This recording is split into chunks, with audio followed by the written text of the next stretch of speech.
വളരെ അടിയന്തര പ്രാധാന്യമുള്ള ഒരു മെസ്സേജ് നൽകുവാൻ വേണ്ടിയാണ് ഈ ഒരു വീഡിയോ ചെയ്യുന്നത്. നമുക്കറിയാം, നമുക്ക് ചുറ്റിലുമുള്ള ഒക്കെ തട്ടിപ്പുകാരാണ്. ഏതൊക്കെ രീതിയിലാണ് തട്ടിപ്പ് വരുന്നത് നമുക്കറിയാൻ പറ്റില്ല. വളരെ വിശ്വാസയോഗ്യമാകുന്ന രീതിയിൽ നമ്മളെ കബളിപ്പിച്ചുകൊണ്ട് പണം കൊണ്ടുപോകാൻ മിടുക്കന്മാരാണ് നമ്മുടെ ചുറ്റിലുമുള്ള ആൾക്കാർ. ഈ ഒരു മൊബൈൽ ഫോൺ വന്നതിന് ശേഷം നമുക്ക് പോലും അറിയാത്ത ഒരുപാട് സ്ഥലങ്ങളിൽ നമ്മൾ പിടിച്ച് ക്ലിക്ക് ചെയ്യാറുണ്ട്. ഈ നമ്മുടെ ഡാറ്റാസൊക്കെ പോകുന്നുണ്ട്. നമുക്ക് ഫ്രീ ആയിട്ട് പല ആപ്പുകളും പല സർവീസുകളും തരുമ്പോൾ അവർ നമ്മളിൽ നിന്ന് മോഷ്ടിക്കപ്പെടുന്നത് നമ്മുടെ വിലപ്പെട്ട വിവരങ്ങളാണ്, നമ്മൾ എന്ത് ചെയ്യുന്നതാണെന്നാണ്. നിങ്ങൾ ഗൂഗിൾ മാപ്പ് ഉപയോഗിക്കുമ്പോൾ നിങ്ങൾ എവിടെയൊക്കെ പോകുന്നുള്ള ട്രാക്ക് ചെയ്യപ്പെടുന്നുണ്ട്. നിങ്ങൾ ചില ആപ്പുകൾ കയറുമ്പോൾ നിങ്ങളുടെ ആക്ടിവിറ്റീസ് എന്താണെന്ന് നോക്കുന്നുണ്ട്. നിങ്ങൾ ഏതെങ്കിലും വീഡിയോസുകൾ സ്ഥിരമായിട്ടിരുന്ന് കാണുമ്പോൾ നിങ്ങളുടെ സ്വഭാവം അറിയാൻ പറ്റുന്നുണ്ട്. അത് ബിസിനസ്സുകാർ മാത്രമല്ല, തട്ടിപ്പുകാരും നിങ്ങളെ സാഹൂതം വീക്ഷിക്കുന്നുണ്ട്. മൂവാറ്റുപുഴ കഴിഞ്ഞ ദിവസമാണ് ഒരു വീട്ടമ്മയെ ബോംബെയിൽ പോലീസ് എന്ന് പറഞ്ഞുകൊണ്ട് ഒരാൾ വിളിച്ചത്. അതിനുശേഷം അവരുടെ വാട്സാപ്പിലേക്ക് ഒരു വാറണ്ട് ഇട്ട് കൊടുത്തു. അവരുടെ സിം കാർഡ് ഉപയോഗിച്ചുകൊണ്ട് അത് വലിയ തട്ടിപ്പ് നടത്തിയിരിക്കുന്നു, അതിലൊരു കേസിൽ പ്രതിയാണ്, ഇതാണ് വാറണ്ട് എന്ന് പറഞ്ഞുകൊണ്ട് പോലീസ് ID കാർഡിനടക്കം ഇട്ട് കൊടുക്കുന്നു. ആ സ്ത്രീ പേടിച്ചു പോയി. അതിനുശേഷം നേരെ അവരെ ഒരു ലൈവ് കോളിലേക്ക്, വീഡിയോ കോളിലേക്ക് വിളിക്കുകയാണ്. ലൈവ് കോളിൽ ഒരു ഇൻട്രോഗ്രേഷൻ റൂം സെറ്റ് ചെയ്ത ശേഷം അതിലേക്ക് അവരെത്തിയ ശേഷം ക്വസ്റ്റ്യനിങ് തുടങ്ങി. ചോദ്യങ്ങൾ പല ഹിന്ദിയിലും ഇംഗ്ലീഷിലുമായിട്ട് വരെ ഭയപ്പെടുത്തി കളഞ്ഞു. ഒരു ഭയന്ന് പോയി, അവർ ബോധം കെട്ട് താഴെ പോയി. അവരുടെ അച്ഛനോ വന്ന് നോക്കിയപ്പോഴാണ് മനസ്സിലാക്കി അയാൾ ബോധം കെട്ട് കിടക്കുന്നു. ശ്രദ്ധിച്ചപ്പോഴാണ് മനസ്സിലാക്കുന്നത്, ഇത്തരത്തിലുള്ള കാര്യങ്ങൾ മനസ്സിലാക്കുന്നത് തട്ടിപ്പാണെന്ന് മനസ്സിലായി. പക്ഷേ എത്ര പേർ തട്ടിപ്പാണെന്ന് മനസ്സിലാക്കുന്നുണ്ട്?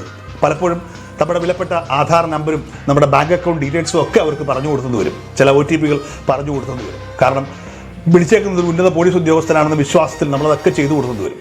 എനിക്കും ഒരു 2-3 മാസത്തിന് ഇത്തരത്തിലുള്ള കോൾ വന്നിട്ടുണ്ടായിരുന്നു. ഒരു വണ്ടി, എൻ്റെ പേര് രജിസ്റ്റർ ചെയ്യപ്പെട്ടൊരു വണ്ടി ഡൽഹിയിൽ പിടിക്കപ്പെട്ടിട്ടുണ്ട്. ആ വണ്ടി എൻ്റെ പേരിലാണ് എന്ന് പറയും. എൻ്റെ കൃത്യമായിട്ടുള്ള അഡ്രസ്സൊക്കെ പറഞ്ഞു തന്നു.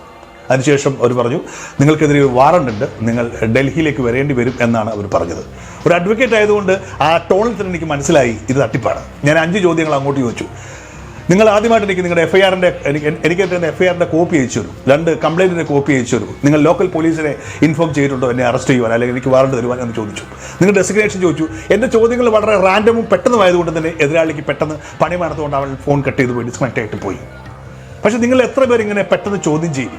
ഭയമാണ്. കാരണം വിളിക്കുന്ന ഒരു അതോറിറ്റിയാണ്. അവിടെ നിന്നൊക്കെ അങ്ങനെ വിളി വരുമോ എന്നുള്ള ചില സംശയങ്ങൾ നമുക്കുണ്ടാവും. ആദ്യമായി മനസ്സിലാക്കിയിരിക്കുക, ഇത്തരത്തിലുള്ള കേസുകളിൽ നിങ്ങൾ ഒരു പ്രതിയാണെങ്കിൽ തന്നെയും അങ്ങനെ വാട്സാപ്പ് മുഖേന നിങ്ങൾക്ക് എൻ്റെ ID കാർഡ് കാണിച്ചുകൊണ്ട് ഒരു പോലീസ് ഉദ്യോഗസ്ഥനും നിങ്ങളെ വിളിക്കുകയില്ല. ഒരു വലിയ അതോറിറ്റിയിൽ നിന്ന് നിങ്ങൾക്ക് വാട്സാപ്പ് വഴി അതിൻ്റെ FIR അയച്ചു തരില്ല. അത്തരത്തിൽ നിങ്ങളൊരു പ്രതിയാണെങ്കിൽ, അതൊരു നോൺ ബെയിലബിൾ ഒഫൻസ് ആണെങ്കിൽ തീർച്ചയായിട്ടും അവർ നിങ്ങളുടെ അടുത്ത ലോക്കൽ പോലീസിൽ ബന്ധപ്പെട്ട് അവിടെ വഴിയായിരിക്കും നിങ്ങൾ വീട്ടിലേക്ക് എത്തുക. അല്ലാണ്ട് ഫോൺ വിളിച്ചിട്ട് വിരട്ടിക്കൊണ്ട് നിങ്ങളെ ഈ പറഞ്ഞ ഓൺലൈൻ വീഡിയോ റെക്കോർഡിംഗ് പരിപാടികളൊന്നുമില്ല എന്നുള്ളത് ആദ്യം മനസ്സിലാക്കിയിരിക്കുക.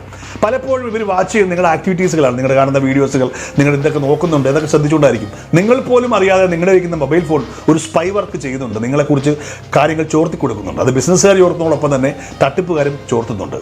നിങ്ങളുടെ ആക്ടിവിറ്റി എന്താണ്? നിങ്ങൾ സ്ഥിരമായിട്ട് പോൺ വീഡിയോ കാണുന്ന ആളാണെങ്കിൽ അതുവഴിയായിരിക്കാം നിങ്ങളെ വീഴ്ത്താൻ പോകുന്നത്. നിങ്ങൾ സ്ഥിരമായിട്ട് ഓൺലൈൻ മാർക്കറ്റിംഗ് നടത്തുന്ന ആളാണെങ്കിൽ അതുവഴിയായിരിക്കും നിങ്ങളെ വീഴ്ത്താൻ നോക്കുന്നത്. നിങ്ങൾ വാഹനങ്ങൾ നോക്കുന്നയാണെങ്കിൽ അതുവഴിയായിരിക്കും വീഴ്ത്താൻ പോകുന്നത്. നിങ്ങൾ ട്രേഡിങ്ങിനാണ് നോക്കുന്നതെങ്കിൽ അതുവഴിയായിരിക്കും നിങ്ങൾ ഒതുക്കാൻ പോകുന്നത്. അങ്ങനെ നിങ്ങളുടെ ആക്ടിവിറ്റി എന്താണോ എന്ന് കൃത്യമായി ശ്രദ്ധിച്ചുകൊണ്ടായിരിക്കാം അവർ നിങ്ങൾക്കെതിരെ കാര്യങ്ങൾ നീക്കുന്നത്. വളരെ വിശ്വാസയോഗ്യമായിട്ട് പറഞ്ഞ് മനസ്സിലാക്കുവാൻ ഇവർ മിടുക്കന്മാരാണ്. അവരുടെ അതോറിറ്റി കണ്ടു കഴിഞ്ഞ് നിങ്ങൾ പേടിച്ചു പോകും. പിന്നെ നമുക്കറിയാം, ഈ ഫോട്ടോഷോപ്പിൻ്റെ AI കാലത്ത് ആർക്ക് വേണമെങ്കിലും ഒരു വാറണ്ട് ഉണ്ടാക്കാം, സമൻസ് ഉണ്ടാക്കാം, ID കാർഡ് ഉണ്ടാക്കാം. ഇതിന് നേരിൽ വിശ്വസിക്കുന്നതിൽ ഹോളോഗ്രാം വെച്ചുകൊണ്ടും നമ്മുടെ മുന്നിലേക്ക് കൊണ്ടുവരാം. യഥാർത്ഥ പോലീസ് ഓഫീസർ വന്നാൽ പോലും നമ്മൾ 2 വട്ടം ചിന്തിച്ചിട്ട് മാത്രമേ അയാൾക്ക് പിടികൊടുക്കാവൂ അല്ലെങ്കിൽ അന്വേഷിക്കാവൂ. കൃത്യമായ കാര്യങ്ങൾ മനസ്സിലാക്കിയിട്ട് വേണം മുന്നേറുവാനായിട്ട്. അങ്ങനെ ഇരിക്കുമ്പോൾ ഒരു വീട്ടമ്മയെ, ഒരു സാധാരണ മനുഷ്യനെ ഇതിനെക്കുറിച്ച് വലിയ അറിവില്ലാത്ത ഒരാളിനെ വീഴ്ത്തുവാനും വളരെ എളുപ്പമാണ്. അപ്പോൾ ഇത്തരത്തിലുള്ള കാര്യങ്ങൾ എപ്പോഴും മനസ്സിലാക്കിയിരിക്കുക. ഒരു കാരണവശാലും ഏത് വലിയ പോലീസ് ഓഫീസർ നിങ്ങൾക്ക് വാട്സാപ്പിലൂടെ അവരുടെ ID കാർഡ് ഇട്ട് തരില്ല, അവരുടെ ഡെസിഗ്നേഷൻ ഇട്ട് തരില്ല, വാറണ്ട് ഇട്ട് തരില്ല, സമൻസ് ഇട്ട് തരില്ല. അതൊക്കെ നേരിട്ടായിരിക്കും ഈ പരിപാടി. അങ്ങനെ എന്തെങ്കിലും കേസ് ഉണ്ടെങ്കിൽ, അല്ലെങ്കിൽ തന്നെ അത്തരത്തിലുള്ള ഒഫൻസുകൾ നിങ്ങൾ ചെയ്തിട്ടില്ലെങ്കിൽ പേടിക്കേണ്ട ആവശ്യം എന്താണ്? ധൈര്യമായിട്ട് പറയണം, ഗോ ടു ഹെൽ. അല്ലെങ്കിൽ മലയാളത്തിൽ ഒരു 10 തെറി, ഇംഗ്ലീഷിൽ ഒരു 10 തെറി, ഹിന്ദിയിലും ഇരിക്കട്ടെ ഒരു 10 തെറി പഠിച്ചു വെച്ചിരിക്കുക, തിരിച്ചങ്ങോട്ട് കീറി കൊടുത്തേക്കുക. അവർ കാര്യം മനസ്സിലാക്കിക്കോളും. ഇനിയിപ്പോൾ അതിനൊരു കേസ് വരാനും പോകുന്നില്ല. നിങ്ങൾക്ക് അറിയില്ലായിരുന്നു. കാരണം അതോറിറ്റികൾ ഒരിക്കലും അതോറിറ്റിപരമായിട്ടല്ലാണ്ട് നിങ്ങളെ കോൺടാക്ട് ചെയ്യാൻ ശ്രമിക്കില്ല. നിങ്ങളുടെ വാട്സാപ്പ് നമ്പരും നിങ്ങളുടെ മൊബൈൽ നമ്പരും നിങ്ങളുടെ എല്ലാ കാര്യങ്ങളും ഇപ്പോൾ പല വഴിയിൽ ഡാറ്റാ ബാങ്ക് വഴി ആൾക്കാർക്ക് ലഭ്യമാണ്. ഈ ആക്ടിവിറ്റി കൂടെ ചേരുമ്പോൾ നിങ്ങൾ എന്തൊക്കെ ചെയ്യുന്നു, നിങ്ങളെ എങ്ങനെയൊക്കെ ഒതുക്കാൻ പറ്റും, നിങ്ങളെ എങ്ങനെ ഭീഷണിപ്പെടുത്താൻ പറ്റുമെന്ന് കൃത്യമായിട്ട് തട്ടിപ്പുകാർക്ക് അറിയാം എന്ന് ഓർത്തിരിക്കുക. എപ്പോഴും ഓർത്തിരിക്കുക, ഇന്നല്ലെങ്കിൽ നാളെ ഒരു കോൾ നിങ്ങൾക്ക് വന്നിരിക്കാം. ഇനി ശ്രദ്ധിക്കേണ്ട മറ്റൊരു കാര്യമാണ് നഗ്നതാ പ്രദർശനം. ഈ പോൺ വീഡിയോ സ്ഥിരമായിട്ട് കാണുന്ന ആൾക്കാരാണ് ഇതിൽ ഏറ്റവും കൂടുതൽ പെടുന്നത്. അവരെ നേരെ വിളിച്ചിട്ട് പെൺകുട്ടി ഹലോ എന്ന് പറയും, വീഡിയോ കോളിലേക്ക് വരും, നേരെ എല്ലാം ഓപ്പൺ അപ്പ് കാണിക്കും. സ്വാഭാവികമായിട്ടും അപ്പുറത്ത് നിന്ന് ഒരു പെൺകുട്ടി ഇങ്ങനെ കാണിക്കുമ്പോൾ ഒന്ന് എൻജോയ് ചെയ്യാൻ ചെയ്യുന്ന ആൾക്കാരുണ്ട്. ഇതിൽ വലിയ വലിയ നടന്മാർ വരെ ഉണ്ടെന്നുള്ളതാണ് നിങ്ങൾ മനസ്സിലാക്കേണ്ടത്. ഞെട്ടിക്കുന്ന പല കാര്യങ്ങളും എനിക്ക് പറയാൻ പറ്റാത്തതുകൊണ്ടാണ്. അപ്പോൾ ഇവരൊക്കെ ഇത് കണ്ട ശേഷം ഓക്കെ, ചിലപ്പോൾ അതിനോടൊപ്പം എൻജോയ് ചെയ്യുന്നവരുണ്ട്, ചിലപ്പോൾ നിർജ്ജീവമായിട്ട് നോക്കിയിരിക്കുന്നവരുണ്ട്. പക്ഷേ എന്തൊക്കെയായാലും കുറച്ച് കഴിഞ്ഞ് അടുത്തൊരു കോൾ വരുന്നത് അല്ലെങ്കിൽ അടുത്തൊരു വീഡിയോ വരുന്നത് ഇതൊക്കെ റെക്കോർഡ് ചെയ്തുകൊണ്ടായിരിക്കും. എത്ര രൂപ എനിക്ക് തരണമെന്ന് പറഞ്ഞുകൊണ്ടായിരിക്കും. മാനഭയം മറന്ന് പല ആൾക്കാരും കാശിട്ട് കൊടുക്കും. എത്രയോ കേസുകൾ പിടിക്കപ്പെടാതെ ഉണ്ടെന്നറിയാമോ? അപ്പോൾ അതുകൊണ്ട് വളരെ ജാഗരൂകരായിട്ടിരിക്കുക ഇത്തരത്തിൽ തട്ടിപ്പുകൾക്കെതിരെ, പ്രത്യേകിച്ച് ഈ പറഞ്ഞ ക്രൈം എന്ന ബേസിൽ വിളിക്കുന്ന കോളുകൾക്കെതിരെ. All the best.